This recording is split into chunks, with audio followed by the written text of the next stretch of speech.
Hey, everybody, welcome, welcome, welcome. As promised, we are back with another episode of It Takes Work.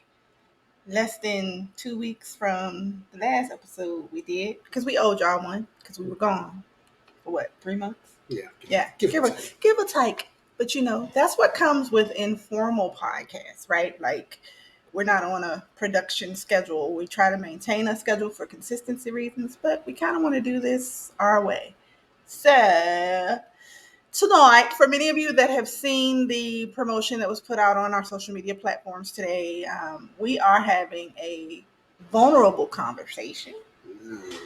I titled it Our Hard But Healed Story. Wouldn't you agree? Yep. Yeah, yeah. So some people have heard us tell this testimony, others have not. One of the things that Jelani and I have encountered, and you can correct me if I'm wrong from your perspective, but one of the things that we have encountered from people who we've known or we've met, is this, oh my God, you guys are so awesome.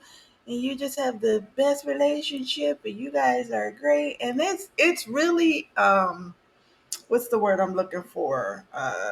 Flattering when people, look at your relationship and they're inspired or they're encouraged or it brings them hope. But a lot of times in the back of my mind, I'm thinking, hey, you really, If you you only don't know knew. what it took. I mean, and not to give a negative connotation because I don't want to give the impression that we're just over here just ball and chaining our lives away. We really do enjoy each other. We really do have a good time together. But I'd be remiss not to acknowledge that there are some things that we go through because I heard something. I don't know if it was something we were watching today or if it was something I had watched previously, but it was one like a podcast type of thing. It was like a conversation thing that was happening, and the person said, "You are taking two people who are completely different." That was today. That was today. Completely different from completely different backgrounds, completely different perspectives. You're putting them in a space together to, live and do life together forever. And so when you think about it from that perspective, there is a tremendous amount of work that has to go into you all being successful together, growing together, growing in love, growing up yourself. I mean, like, wouldn't you agree? Oh, definitely. Yeah. So tonight, this particular episode, we felt comfortable sharing one of the more challenging experiences we've had in our 26-year relationship. Now, we've had some challenges, continue to have some challenges, but this one, honestly, was the one that I think put us on the road to where we ended up today. Wouldn't you agree? Yeah. It really does make the scripture that, a lot of us quote, myself included, is what God will take what was meant for your bad and turn it around for your good. And for context, I'm referencing Genesis 50:20, which is, that's not the exact term. So for the Bible scholars, don't come for me. But it's that paraphrased, and we say it a lot. Well, God, what the enemy meant for bad, God used for good, right? And in this case for us, that's exactly what happened. Like God took that whole thing and really made it so that if we had to do it all over again, would you say you would? Yeah, because I would want the end result that I'm getting right now. Right. And we had no idea back then that all of that would turn into all of this. So tonight's conversation is probably going to be a little bit longer than other podcast episodes. So we hope you guys will hang in there with us. If you're watching from YouTube, please like, comment, subscribe. We definitely want to hear from you all. Share this with somebody you think it may help, because that's the goal of this conversation. It's not just to overshare about our personal experience. Which we do not do. We do not. We do not. We do not. We do not. But it is really to help somebody. If we can help one person, one couple, if they're walking down a similar path, or even a glimpse of that path coming and they can avoid it, then we've done our job. Yeah. So I will start this off by saying, so I won't. We got a couple of hard stories, but I won't get into how we came to be. We'll save that story for. I think we already did that I story. don't know if I don't think we told the whole thing. Like I think we alluded to. I think we alluded to, we got together in some of the more uncommon circumstances, but I don't think we got into the real detail, right? So we're gonna save that for a couple seasons down the road. We want to build an audience first before we start sharing that. However, when we got together as a couple officially, it was in the end part of '97, early part of '98 was when we made a commitment to be something to each other.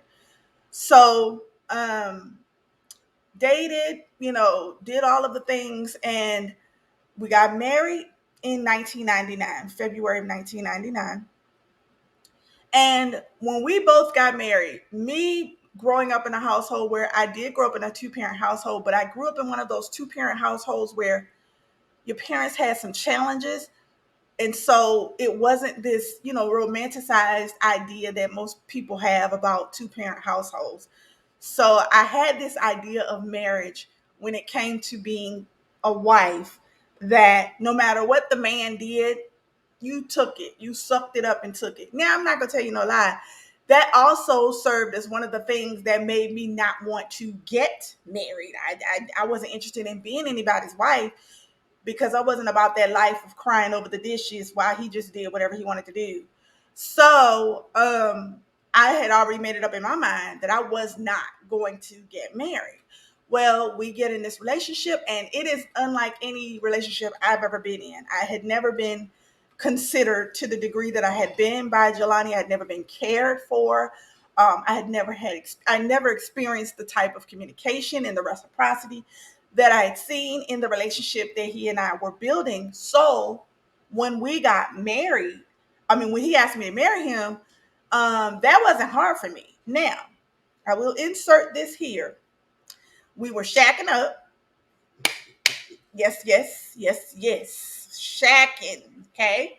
Um, and as a result of the shacking and the fornicating, we produced a child. Okay. And in the production of said child, the goal was for us to get married. That was the goal. Wouldn't you say that was the goal? Yeah. We were talking about it, you know. But when the baby came, it was like, what are we doing? We about to be, we gonna co-parent or we gonna do this? And we decided to get married because we loved each other. We loved each other, and we were building this thing. And we got married, and we had our first child. And so entering into the marriage, we had these ideas, right? And I'm going to pause right there and I'm going to ask you, I'm going to share my idea of marriage. And now I want you to kind of give your idea entering into this marriage. So for me, it was okay. I have this man who's not like the men I'm used to knowing, even the men I grew up around. God rest my father's soul. He was a great man. I love my daddy. But my daddy was a charmer, honey. The women loved my father, honey, loved him. And the women that he married and was committed to, they gave him their all. And sometimes I didn't see him give the same effort. So for me, I knew I had somebody different in Jelani, so I couldn't approach him with the mindset that he's like the men of my family or the men that I've dated in the past. He's not, because he just did not demonstrate those things. So because he came different, I came in with the idea that this marriage is going to be different. So I had a different approach. I didn't look at it like, oh, he's going to make me suffer and it's going to suck and I'm just going to be here. I didn't come with that. I really came with, I'm excited about this because number one, he committed himself to me to this degree.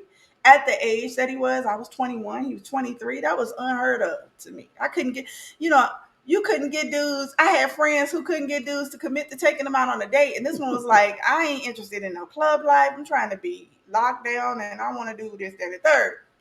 So my idea of marriage was going to be, I just needed to do, now I will say this, I had this traditional mindset. I'm supposed to know how to cook and clean and do all of the things and this, that, and the third, and be a lady in the streets and a whatever in the sheets type. This was all of the preconditioned stuff that you learn. And I'm thinking that's what I'm supposed to do. That's how it's supposed to be. So that's what it's going to be.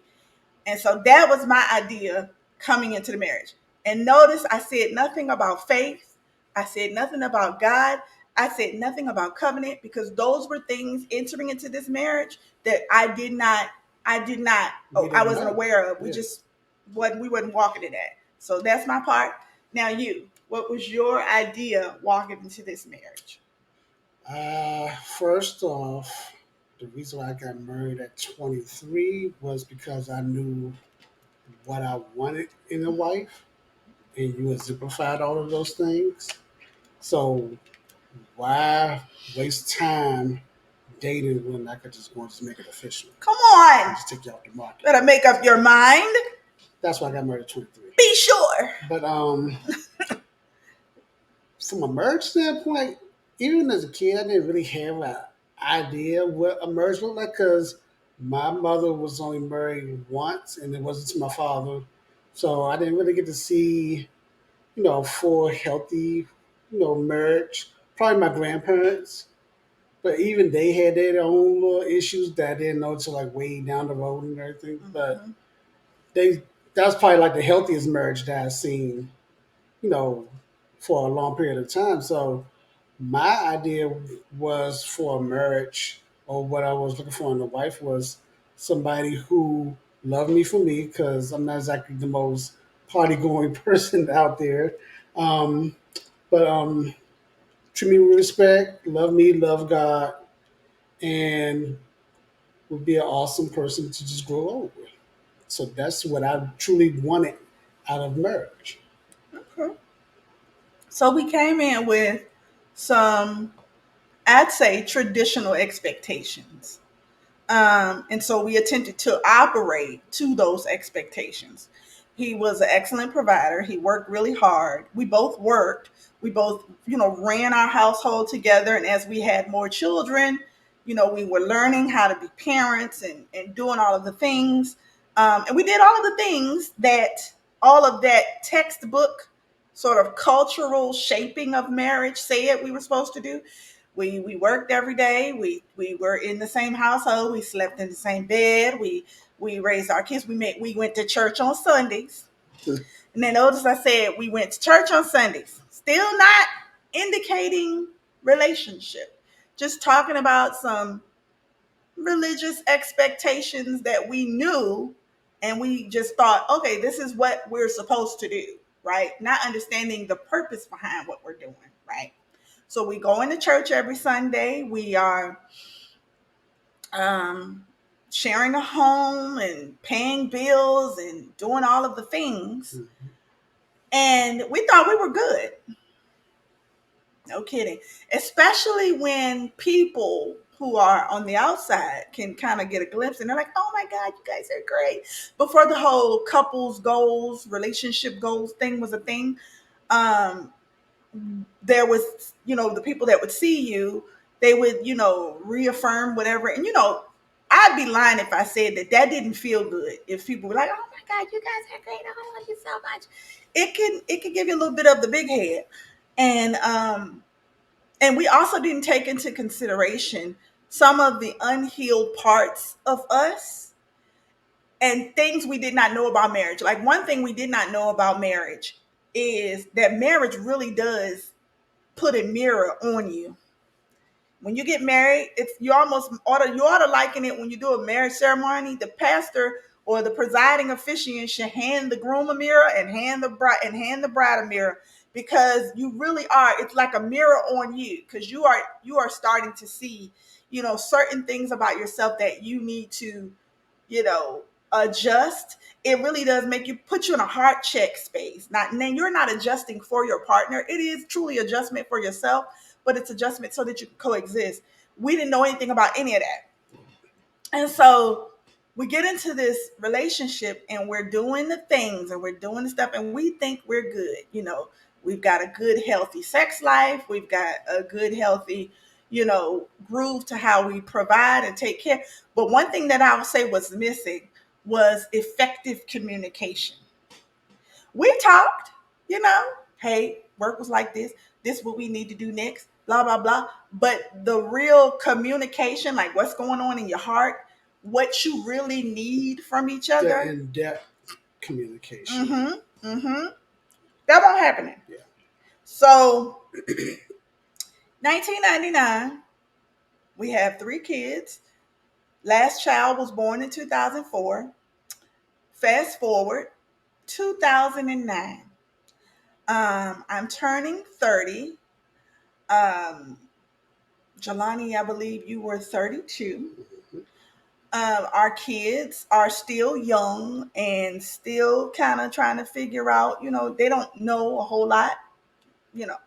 But I turned 30, and as I'm turning 30, couple years prior, I noticed this sort of stagnation in our relationship. It was just like, and I didn't know how to articulate, hey, I need more than what we got going on.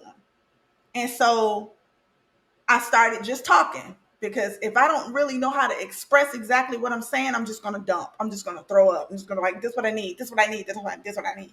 So I started having these conversations with Jelani, and they were I was getting frustrated because year 1 went, year 2 went.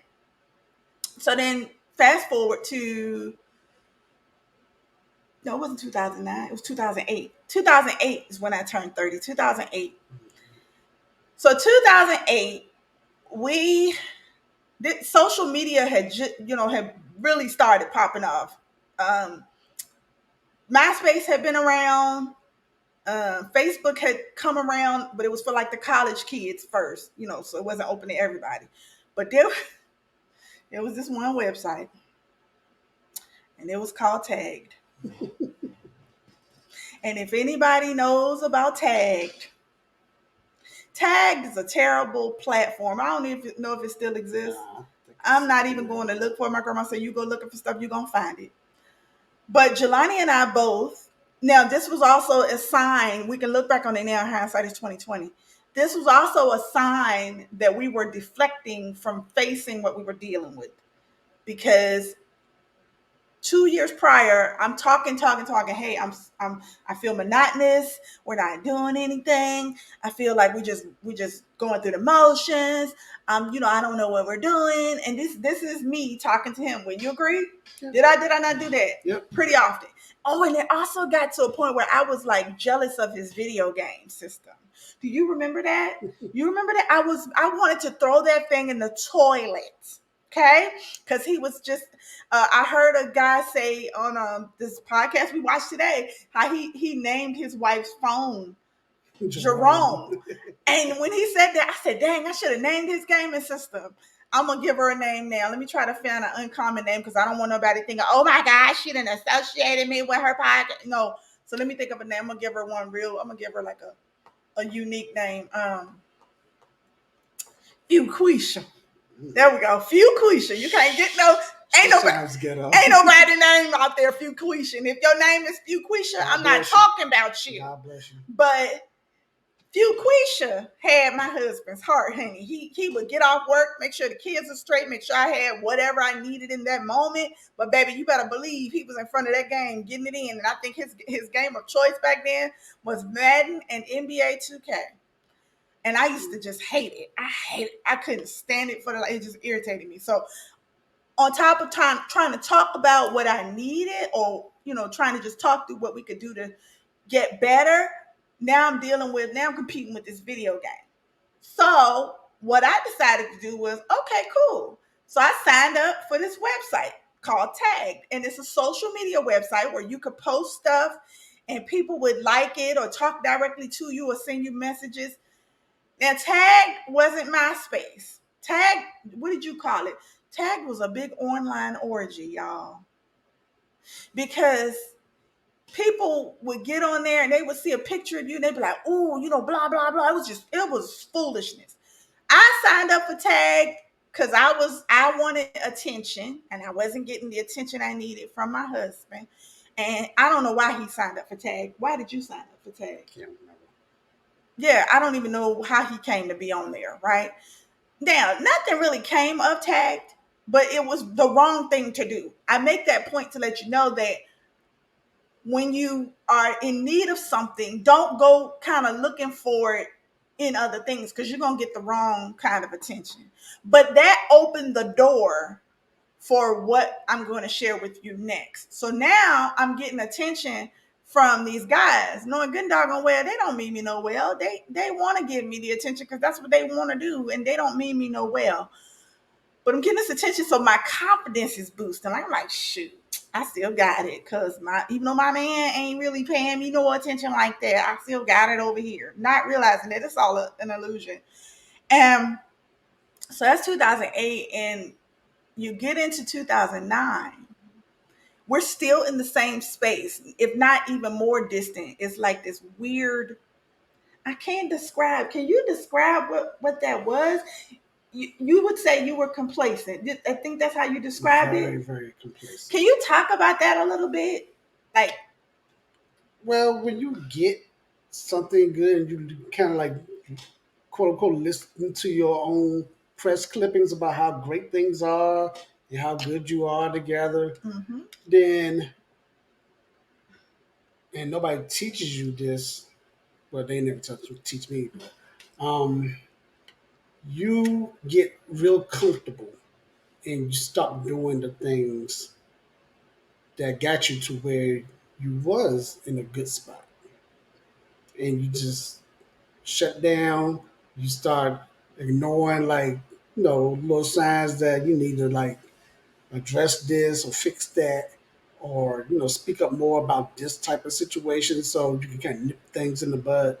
And you just like put on blinders, like, okay, the world is great, nothing wrong here. I'm gonna look over here, everything's good.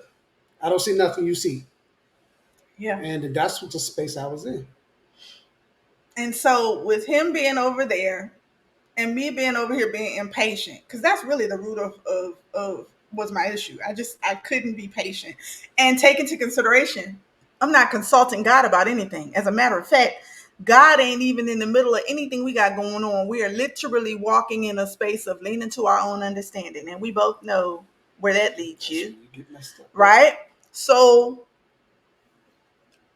fast forward 2009, and I meet this man, and I meet him um in a very unusual way, because it wasn't like, how guys will walk up to a girl and be like, yo, I want to get to know you better, blah blah blah, whatever, spit game. It wasn't like that. It was very subtle. It was very like, you see each other in passing, and then you see each other in passing, and you have conversation, and it starts out really innocent, right? Start out real innocent. You having these conversations, and then this is where I have to call it what it is, a literal trick of the enemy. But because I'm not consulting with God, I have no sense in knowing, you're being deceived right now. Okay, cool. And so the conversations then lead to inappropriate conversations. And I'm not talking about, oh, you talking nasty to each other. I'm talking about, if I'm struggling with something with my husband, the one thing, if I can give anybody a piece of advice, if you are having issues with your partner, if you are having issues with your spouse, what you don't do to the opposite sex is tell them, oh, this person don't do this for me, this person don't do that for me, this person don't do that for me, this person don't do that for me. Mhm. Because what happens is you uncover your spouse, and you leave room for that individual to creep in there and take advantage, right? And so this gentleman was hitting all of the marks with me as far as the communication is concerned. And I'm justifying it in my mind, like, well, I'm not doing anything. We're just talking. That's it. I'm not doing nothing with them. So I'm fine. And then meanwhile, Jelani over here chilling. Now, I will say this: I'm still talking to my husband. Like, hey, homeboy, this getting a little different. Come on out, come on up. And he would be like, it was something you did you say it ain't if it ain't broke, don't fix it. You said something like To that. that degree, yeah. And I was like, but the wheels are squeaky. It might not be broken, but it's on its way. And mind you, y'all, we were also at what people like to call the 10-year mark, where it's like, oh, this is where really, you can break at this point. So, trying not to subscribe to that line. But this gentleman, he gets in right at the point of my need. A lot of communication, a lot of attention. He was catching a lot of details that I felt like, dang, my husband don't even know, pay attention to that and this, that, and the third. But it was all deception. And I need to be clear about something, because I think as believers, especially the way we're taught about Jesus Christ, we don't understand that without the power of Jesus, without the Holy Spirit leading, guiding us, the enemy can destroy us. Know that. In your own human strength, with your little degrees and intelligence, you can't do nothing with the kingdom of darkness. And so the amount of deception and illusion that was crafted in front of me, and I'm not walking with God, I'm not heeding God, nothing. Oh my God, I was prime, just prime for the enemy to just play with. And so as this gentleman is meeting a need I have that should only be met by my partner, it opens me up for some things. And I make the decision to be with this man in a way that I should only have been with my husband. Now, when that situation happened, this is in 2009, that situation happened, and it was almost immediate that I think it was like the moment that God was like, oh, I'm about to get your attention now, because it was the first time I had felt real remorse. Like, there was no remorse for the conversations. There was no remorse for entertaining the little compliments and this, that, and the third. But the remorse and that conviction of the actual act that took place set in. Like, it was almost like immediate. So I think a day or so had gone by, because we went to dinner with my dad. Now, if y'all don't know nothing about Stacy and Jelani, we love to eat. If food was a love language, wouldn't you say that's one that we share? Oh my God. I mean, throw down with the go down. We can eat, cook, we love it. Food, is it. So we were invited to dinner with my father for a Veterans Day dinner. And my father, he knows one thing I know, they're gonna bust down. It was a buffet. We was gonna bust down on this free food.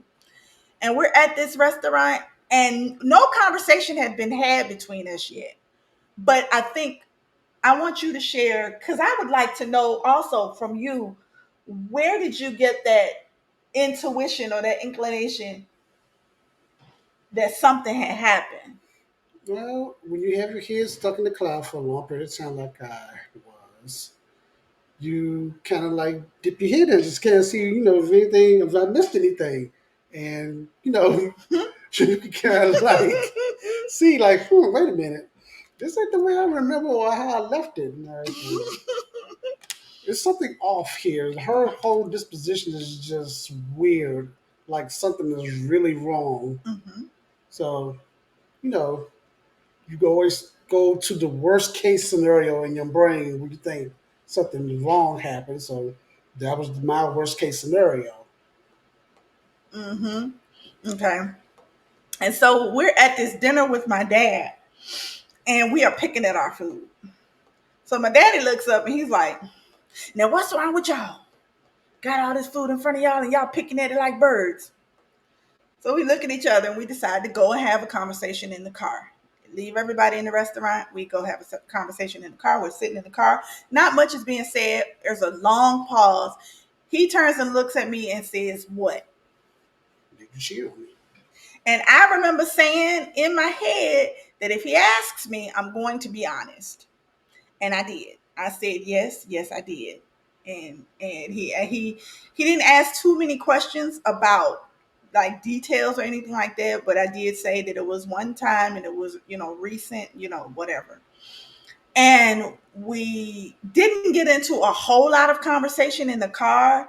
It did kind of lighten the burden because it was one of them situations where you knew there was something to be talked about, but you just didn't know how to break that open. So when everybody came to get back in the car, there wasn't much being said. My daddy could know something was going on. My daddy was very nosy. Well, what's the matter with y'all? Nothing. So what's going on? Nothing. And we get back to the house, and let's see, this is 2009. So what is that? 14 years ago. So the kids were like, Terrell was 10, Sydney was what, 8, and Joy was 5. So they were little. They go in their room. We put them to bed. um he comes into the room, we go into our room, and we're talking, and I'm in a little bit of tears, but not too much, because at this point I feel like you don't have a right to cry because you made a decision, and so whatever he decided to do, he gonna do. And we have this conversation, and he handles it like I expect a human being, a man, to handle it. He says the things he needs to say. I will not say those things on this podcast because it is going to be a clean episode, and we want to leave it that way. But he said what he needed to say. Hey, can't even be mad at you, homeboy. I understand. So then he was like, I need to go and take a walk. And where we lived at the time, we lived in this area that was off from a main road. And I mean, if you ever want to live somewhere where you don't want people to find you, that's where we live. Like, you couldn't just come to our house and knock on our door. You really had to make a trip.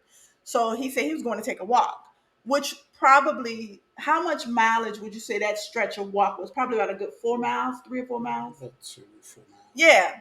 So he left. I immediately go into panic mode, right? I called my sister. I'm like, I just told Jelani about my infidelity, transgression, indiscretion, all of the words you want to call it. I said, oh my God, girl, he gonna put me out. Mind you, he ain't said a word about that. But I already made a mountain out of a molehill. I'm like, oh my God, he about to put me out. He might kill me and leave my body back. And you know what Mama said about quiet people? She was like, he would never. And I was like, okay. She was like, but if you think that something's gonna transpire, just pack up what you can and come on up the road to my house. And I said, okay. I'm in tears because I'm scared. I don't know what's going on. And he comes back. I'm sitting in bed at this point. My kids, like I said, are in bed. They're, done for the night, so they don't hear anything. And there's no yelling. I think we had the first conversation, there was some yelling. The second conversation, it was a little calmer. And I'm sitting in bed and I get myself together because, as I said, you don't get to cry and do all the things. And he comes over to me and he reiterates that, what happened was really messed up. And, I'm going to let you share that. How about you share that? I mean, basically, I just when I had that walk, I just literally had, I don't know, I'm pretty sure everybody's had that coming to Jesus moment. That's a good, yeah, now that's the right time to use that term. And Yes. that's literally what I had on this walk.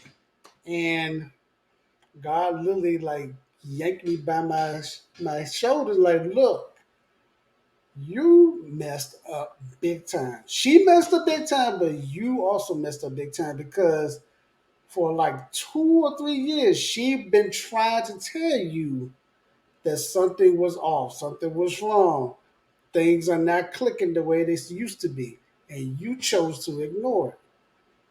So this is part of the consequences of you ignoring your responsibility to cover your wife. And Mm-hmm. I literally had to take ownership of that. I couldn't like, no, see, God, she cheated on me. That's effed up. F her. I want a divorce. I want the kids. I want the dog, the house. She could go kick rocks. Oh, God. Couldn't do that. I literally had to, as a man, I had to take responsibility for my part in the position that we was in now, and the position that my marriage was in. Mm-hmm. So by the time he got back home and we had a conversation, I was really expecting him to go off on me, right? Number one, because I've never I've never seen the women in my family um, do to the men what the men were doing to them. So I didn't know what a man's reaction would be. Um, so he looked at me and he, like I said, he reiterated, how messed up the situation was. But the thing that freed me, y'all, this is how I knew God was entering the chat. He said, similar to what he just said, he said, I practically gift wrapped you and gave you to that dude. I didn't even know what to do with that at first. I was just like, but I felt something lift off of me. And it wasn't to exonerate me of what I had done, because what I had done, I had done. And consequences were coming down the pipeline for me, but it showed me the grace of God, right? If, like I said, hindsight is 2020. Looking back on it, it's like that's when the grace of God became clear to me. And and so then we're able to have this conversation, and it was a necessary conversation, like that had to happen in that moment. He said things like, so what would you like to do? Are we done? Are we working on us? And I need to back all the way up, okay? Because I can't remember at what point, even before the infidelity happened, were we deciding to divorce in the house. That was before Mm, the infidelity, right? that Or was was it after. after? That was after. Okay, so we're trying to have this conversation and try to figure out what we're going to do next. And I do want to make this point that prior to and during the infidelity, even though I wasn't telling anybody that I was entertaining this person in my ear, I was moving differently. So there were people who knew, oh, she out there acting like she ain't got the good sense God gave her. But nobody gave me advice or wisdom. Hey, that's you should come on back in the room. As a matter of fact, I had family members talking about me. Like, she up there doing this, that, and the third. And I had another family member say, oh girl, you good. Go ahead and live your best life. You young. You need options. You see what I'm saying? So you see, so the power of agreement, baby, that's a real thing. So you got folks you think that you could trust, that you're telling, hey, these things are going on with me. And they literally are talking about you, right? While talking to you. Oh, yeah, if you need me, I'm here. And then you tell them everything that's going on. Then they down the road talking to somebody else and don't know that them people are gonna come back and let you know, hey, you might want to chill out on letting this person be your confidant, because they not keeping nothing confidential. They talking about you. And so all of that's going on. And fast forward back to here we are at this point. So we're having a conversation. And he says, well, what do you want to do? And I said, well, I don't know. So then we decide, Stupidity because kicks in. here it is. Because we gotta save face, because we got all these people that think we are quote unquote couples goals, right? So we say, all right, well, we bought this house together. We got this house we purchasing, got these kids, you know, since we just not gonna do this. So let's divorce in the house. What? What? Mm, And I mean, so much so to the detail that it's like I'm gonna, because I do the writing and the administration stuff. So I'm like, I'll write the decree. And I think at the time you could file for amicable divorce for like $500 or something. It was so stupid, y'all, because it was like not taking into consideration who you are and who your personality, how your personality will work. Y'all literally think y'all gonna divorce each other, live in the same house with these kids, fronting for these kids, like our kids weren't smart. Like our kids want to be like, and mama getting dressed going on a date, daddy getting dressed going on a date. What? And y'all, I'm crazy, y'all. I'm crazy, crazy. Okay? The minute a bride would have showed up at my front door, telling me she here to go on a date with Jelena Adderblay, and I know you lying. Yes, even considering the things that I had done, that's how off my brain was. We really thought, and this is where God truly stepped in. Like God was like, nah, I can't let them destroy God themselves. was laughing at He us. really was. Like it was too much for him. He had tears coming out of his eyes. It was funny. Like, look at these idiots. They are stupid. And so we make this decision to do this. We're gonna get our divorce together. Not tell anybody. We're gonna get our divorce together. So we're doing the things. Now, men, understand, y'all, in the midst of all of this, we still going to church every Sunday. So do you see why going to church every Sunday don't mean you got a real solid relationship with Means God? It what? don't mean it don't mean nothing. It just means you got something you do consistently on a regular basis. Okay. It's a habit. So we go to church. And one this particular Sunday, this is now this has fast forward a few months. And it's a particular Sunday, and we usually go through the front door of the church and the pastor's greeting people. Well, this Sunday, we're like, we're gonna make a beeline to the bookstore and going on out to get to the car. And I don't know why that is. Maybe we just didn't want to be convicted. I'm not sure what we didn't want. I don't know what was happening that day. But we try to make a beeline, and boom, the Christian education minister meets us in the bookstore. Like he sees us. He's like, oh, hey, how y'all doing? We like, so, we got a front, hold hands real fast. Hey, how you doing? Oh, have blessed and highly favored, amongst the Lord's children, all the things.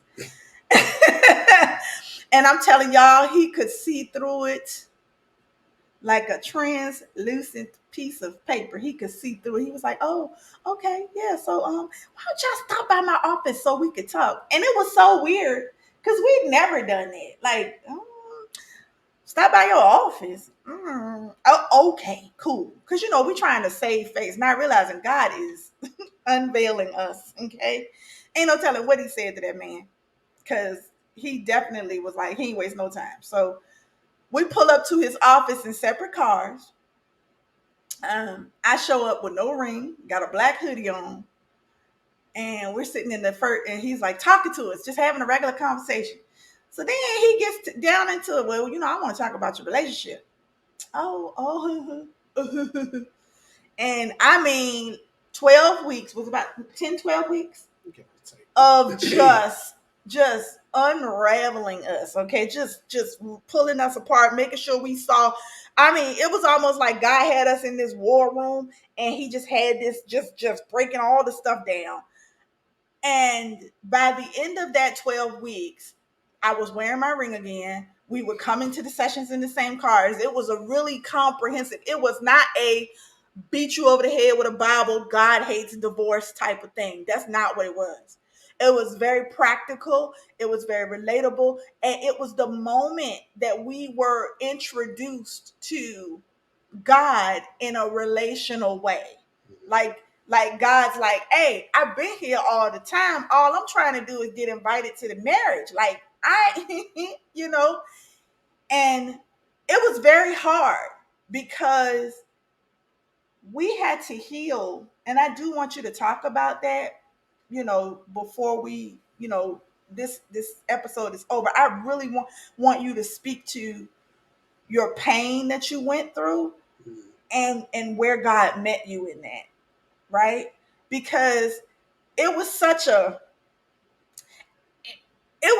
hard, like, once the confession happened and we had made this decision to part ways, it was hard to have on the other side of it somebody like, nah, we're gonna fix this. But as we went through them sessions and literally started seeing myself, like, there's selfishness there, self-seeking, selfish ambition, all of the things, you know and then what our lives meant together, what we were supposed to be. It was um it was a lot. It was a lot of emotion. um it almost, for me, it made me feel sick to my stomach because it was a lot of stuff that was just coming up. Because I'm gonna tell y'all the truth. I used to be one of them people that would be like, I would never cheat on my spouse ever. And I mean emphatically, 10 toes down, judgmental gavel in hand for anybody that ever cheated. You are a rank sinner and your soul is damn the hell. And look at me. Look at what happened. So why don't you talk about during that process of our therapy and education and healing, what was that experience like for you? The pain of that experience. It was eye opening Mm-hmm. because a lot of the imperfections that we have, we don't really acknowledge them. We just Mm-hmm. kind of like tuck them away and just kind of hide them. Like, you know, there's nothing here to see. We're all good. And it made you look at yourself realistically for the first time. All of the insecurities that I had, the childhood pains that I've gone through, and that manifested in different ways as an adult. Mm-hmm. It really made you like look at yourself in a imperfect mirror, Mm-hmm. and it's okay to be imperfect. I think a lot of times, a lot of us are trying to be perfect in the world's eyes, Mm-hmm. and we put on a front, put on a mask, basically to hide who we really are. Mm-hmm. And it made you like really address who you are, help heal some past hurts, and just help you grow to be a better person in the long run. And I remember us as we went through the classes and the sessions, because they were like a combination of conversation sessions, teachings, ministering. I mean, it was just this full thing that There's a happened. breakdown. It needed to happen. And when we got to the end, there was hope, there was encouragement, like there was a renewed sense of commitment we had for each Like, hey, other. I think I like you I again. like you. You the one for me. Yeah. I You ain't bad mean, now. you know. So the stupid idea of being divorced in the house went Which on. really means we really didn't want to get divorced. The fact that we came up with that stupid idea in the first place, Right. we Right. really didn't want to get Didn't want to divorced. get a divorce. So if you Like, want to get divorced, you go, the I'm papers are filed. I'm gonna move out, Yeah, figure this out. Didn't want to do that. And we got to the end, and he had us do this assignment with, at the time there was this very popular movie called Fireproof. um Great movie. Kirk Cameron is one of the Kirk Cameron movies, so if you're not a Kirk Cameron fan, don't watch this movie because he's very much Kirk Cameron in this movie. But it was a very good movie, and what we needed to pull from it we did. And so he had us watch that movie, and we literally had to have a conversation. Now I will say this, that by this point we're now, back together. We're back sharing the same room and doing things again. We were back together. And we got through that. And in that moment, it was like God was like, see, here I am. And God started to graft himself into parts of our lives that we hadn't invited him into. And we started to see a difference in our marriage. And so when we share this testimony, I often liken it to a medical breaking. Like when a person has a deformed bone, that doctors have to sometimes break and reset it so that it can grow properly. I think that's what I likened our relationship to as a result of this situation. Because during the time we were having the education sessions and stuff, because I had been so enthralled by the things of the enemy, he had really deceived me. I also had to pray and ask God to take the taste for the attention and all of the things that I was getting from that person out of my mouth. And when I tell y'all God did it, and baby, the way he did it, that's an episode for a whole nother day. But when I tell y'all that if I even think about that individual or that experience, it literally makes my throat like Like I feel like I'm gonna throw up for real because yeah. And I do want to back up just a little bit. Can you talk about some of the things that you had to do with God to heal from this for yourself? Not just what we did collectively, but for Right. yourself. Mm, you had to be honest, first of all, with yourself and I'm with talking God. about you. So tell them from your perspective. I had to be honest. I had to do what? What did you do? Mm. What did you do? What did you do to heal from this? You ain't do nothing. You just woke up and said, "I'm healed." Oh, no. Oh, okay. What did you do? But I want you to talk about it from your perspective. You. Well, for those who don't know, I never really grew up with my father. Matter of fact, I had a lot of resentment for my father because he wasn't there for me. And I always avoided telling him how I felt about how he just basically abandoned me, then really wasn't there for me. And it came to a hit where God was like, you need to have that conversation with him and let him know how you feel. So I called him up. And my father, for those of you who know him, he was a very talkative person. He could really dominate a conversation. So I told him, I got some things to get off my chest. I just need you to just listen and don't say anything till I get everything out. And I just poured everything out, how I felt, how he made me feel, what insecurities that it made me feel about myself, everything.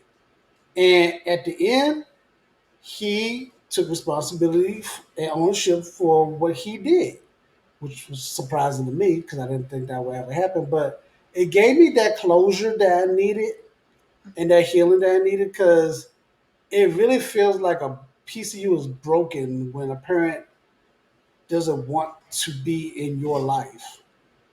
So that conversation with your father helped you heal through this situation, is Yeah. what you're saying? Hmm.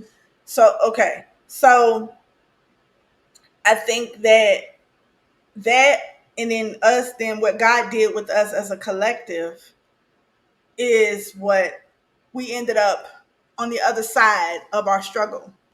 And we didn't know, I mean, I did not know how to navigate that because people had seen me, you know, at my down point. People saw me out there acting like I was crazy. People knew I was, stepping outside of the bounds of my marriage. People knew that. And so now I'm like, what happens when they see us still? Do they think, and God was like, don't worry about none of that. Don't Don't nobody care. care about any of that. Don't care. I'm glad they saw you at the point they did because when they see you now, they're going to know that it had nothing to do with you and that it was really all me. Like I did this.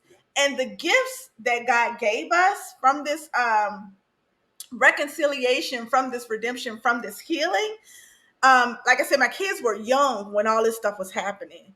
And God literally, the stories, like I told y'all, of what I saw growing up, my children, even though they know our story and they know what we have dealt with, but the narrative of love and the narrative of commitment and the narrative of covenant and the narrative of relationships and marriage and all of the things, it's changed for my kids. My kids have not grown up under the guise of struggle love.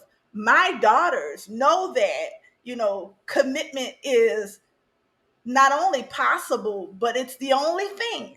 My son knows that, there's more to being a man in a relationship than providing and whatever. There's more to it. And so their outlook on love, their outlook on covenant and commitment and relationships is healthy.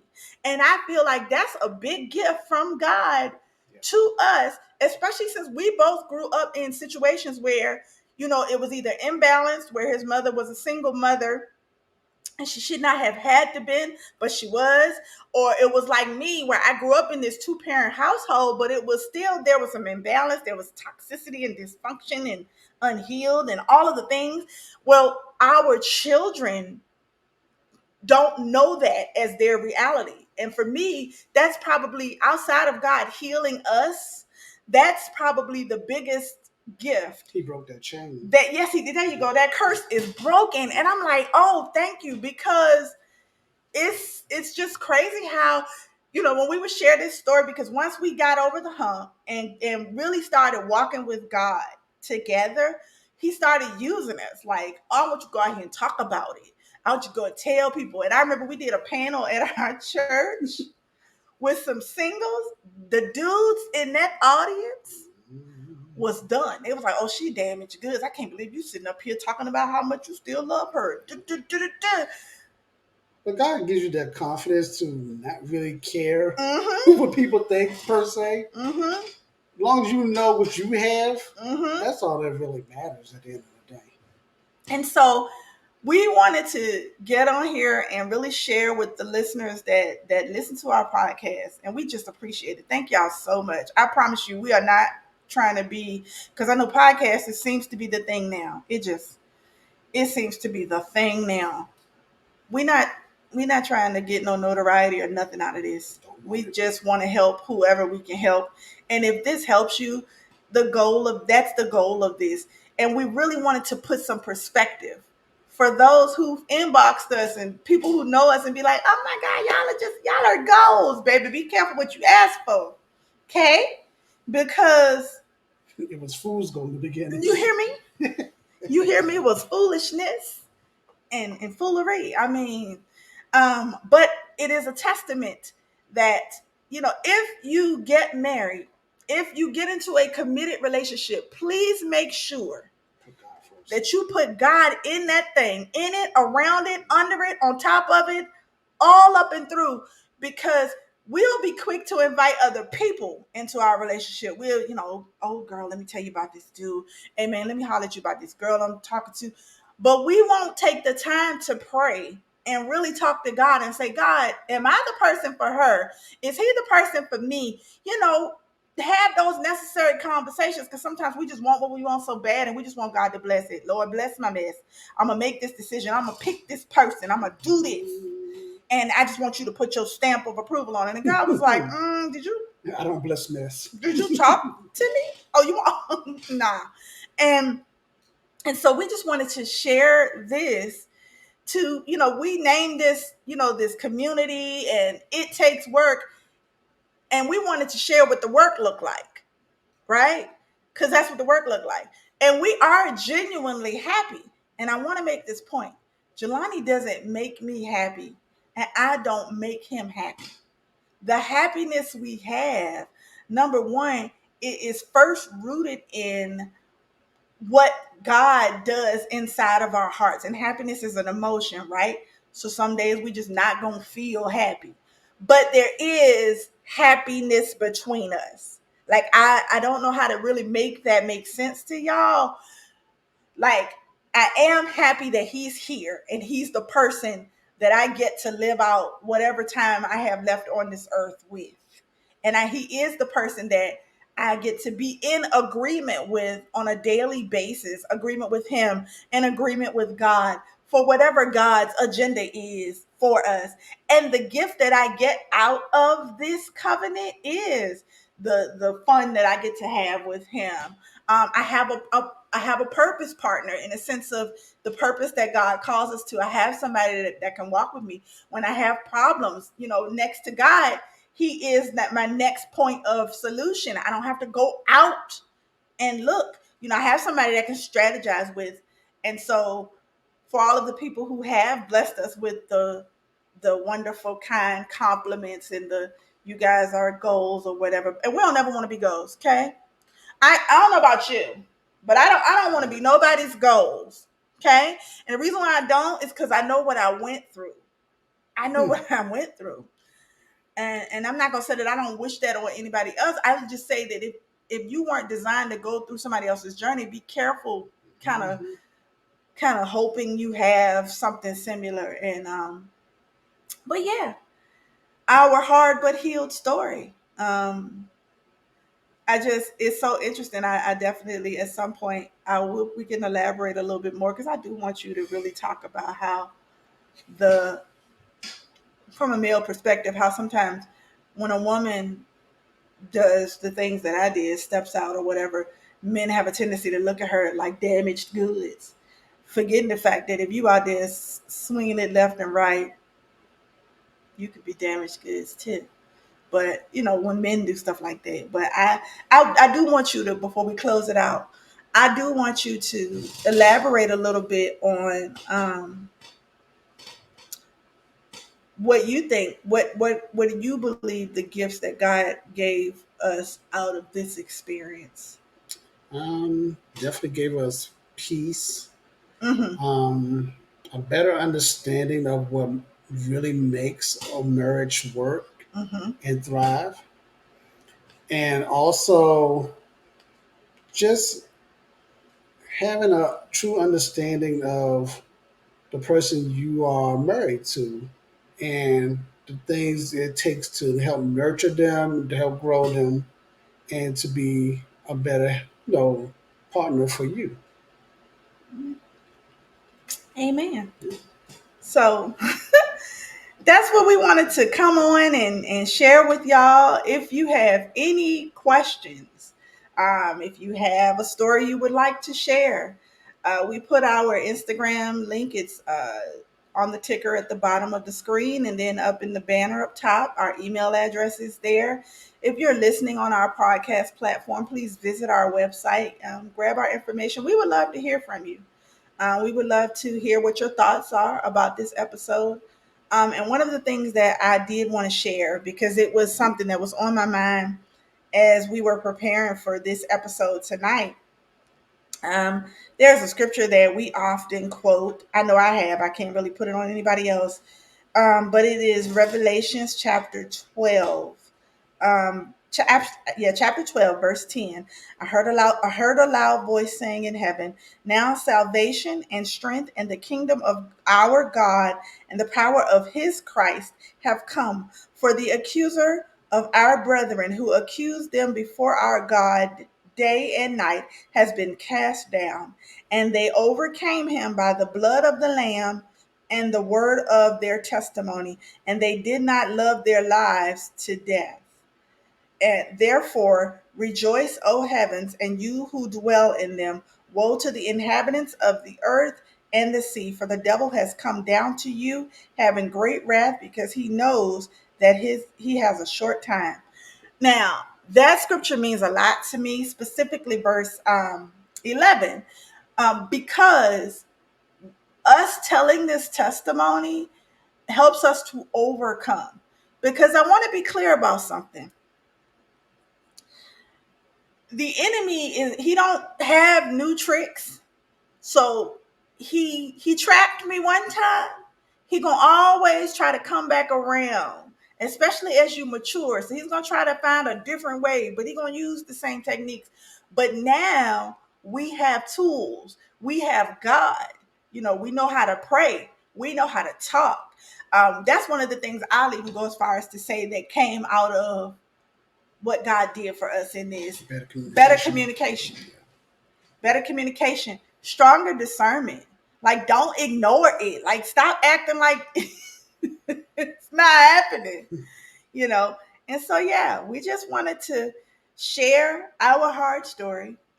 We hope it encourages somebody. And we're thankful. Thank you, Jesus, because he didn't have to do it, but he did. So, appreciate y'all for listening. We'll be back on our regularly scheduled program, our regular schedule, our regular cadence in October. And again, any questions, email us, hit us up on Instagram. We are barely on TikTok, but we try. So, yep. And we'll see y'all next month.